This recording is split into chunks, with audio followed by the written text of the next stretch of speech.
Pilots are getting back into the air, the BGA competition rules are now live, and Stefan Langer has been given yet another award. Good evening, aviators, and welcome back to the Soaring Show. It's April 2025.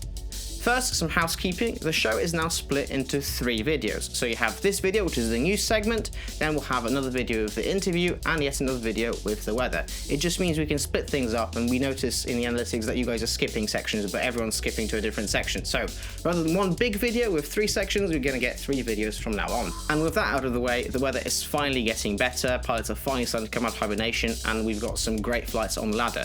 There are several 500-kilometer flights on there already. Most of those are wave flights in Scotland, but we are starting to see some 300 or high 300s from the south. The most notable flight is one from Chris Gill and Jeff Burdenshaw. If you haven't seen this, Chris recently decided to fly over to Northern Ireland, and we're talking about flying from Wales in March over to Northern Ireland, 200 kilometers over the Irish Sea, and then back over to Scotland again. So 2 crossings in one flight. It was a very exciting flight. It was all over social media.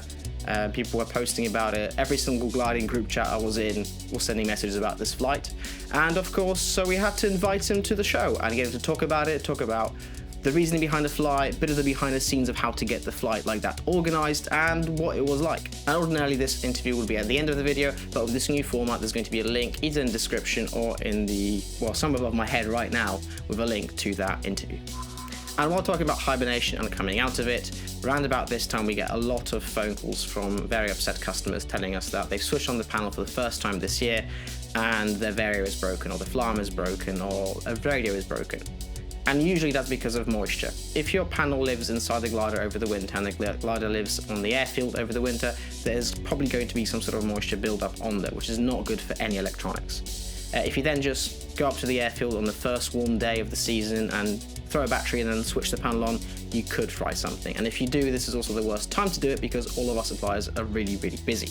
If your glider is in this position where it's been sitting on an airfield for the winter and your panel's been inside it, don't do that, please. Instead, get a dehumidifier running to it. If you can put the glider or just the panel somewhere warm for a week with a dehumidifier running, you're going to get rid of most of the moisture, and hopefully that saves all of your instruments. Now, the best thing to do is to avoid that entirely and to take your panel home at the end of the season. And for that, you can use something like this. This is a 5-way winter connector. You can buy them at navboys.com. I have this in my panel. I know Jake's had it in all of his panels. It just means that when the season comes to an end, you just take out your panel nice and easily, take it home, put it somewhere safe and warm, and you don't have any of these issues when the season starts. As it's now April, the latest Southern charts are now available. We've had our first delivery, and we actually sold out of our first delivery, and now we have a second delivery of charts. But it also means we get Airspace files around about this time, so if you go to navboys.com and go onto our downloads page, you'll see the latest Airspace files. If you are already dealing with updating the Airspace files on your Glide computer, on your UDI, on your XC-SAW device, you might as well do the updates. We've got plenty of update videos and guides you can find on our website and on YouTube. And if you're in the market for a chart, we do sell them, and we also sell them as bundles with our chart marking kit and our Navboys ruler, and even the pens that we recommend using for marking up your chart. And now for some dates for your diaries. The final winter series is on the 11th to 13th of April, and it is at Shennington. The first competition this year is going to be Dunstable, and that's 10th to the 18th of May.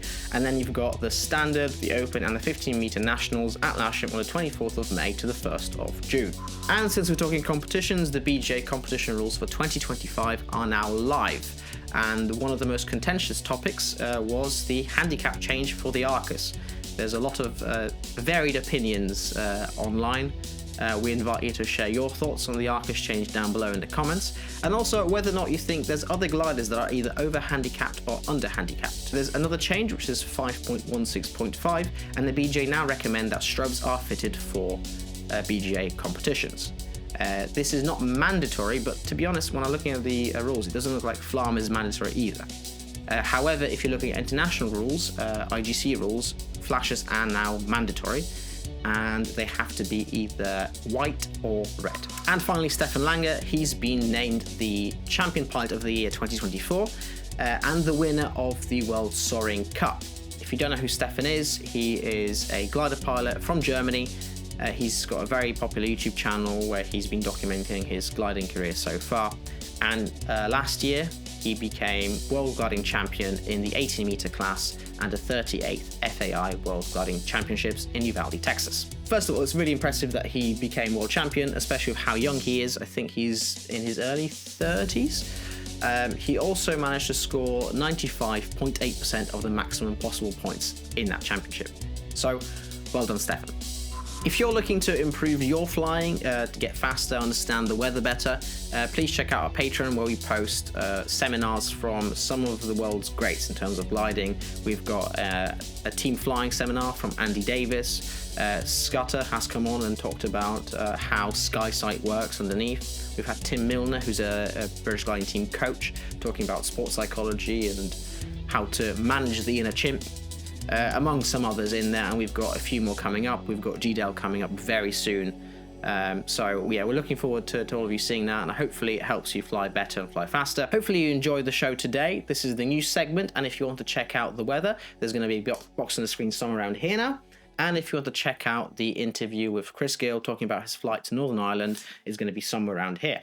Thank you so much for watching, and enjoy the rest of your day.